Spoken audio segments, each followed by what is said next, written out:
Visu vasaru Salaspils iedzīvotāji pacietīgi sadzīvoja ar remontdarbiem Rīgas ielā. Rudens pusē Rīgas un Miera ielas krustojumā tika izveidots jauns skvers, uzstādīti soliņi un izveidot dobi, kurā jau pavasarī krāšņi vajadzēja uzziedēt Japānas ķiršiem. Viņiem veidojas lieli, vairāk vai mazāk tādi lodveidīgi nopaļoti vainagi, un tā kā tur bija iestādīta vesela grupa, tad noteikti tai bildē būtu jābūt smukai.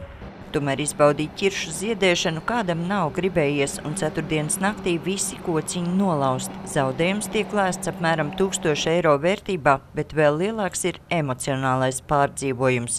Es nezinu, vai šodien Salaspils cilvēki var paiet vispār garām šādam te un, kā saka, nenoņemot cepuri.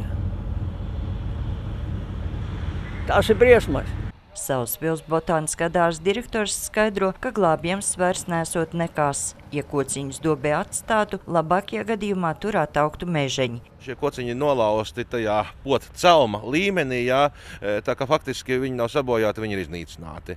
Pašvaldības policijas dati liecina, ka gadā Salaspilī notiek ap 10 vandālismu akti. Šajā gadījumā, gluži kā puzlis saliekot tās nakts notikumus no novērošanas kamerām, izkristalizējušies arī iespējamie skaistuma postītāji. Šie abi jaunieši nonākuši mūsu redzeslokā par dažādiem sabiedriskās kārtības noteikumu pārkāpumiem, par alkoholu lietošanu sabiedriskās vietās. Viens no jauniešiem ir 17 gadus vecs, otrs ir 19 gadus vecs.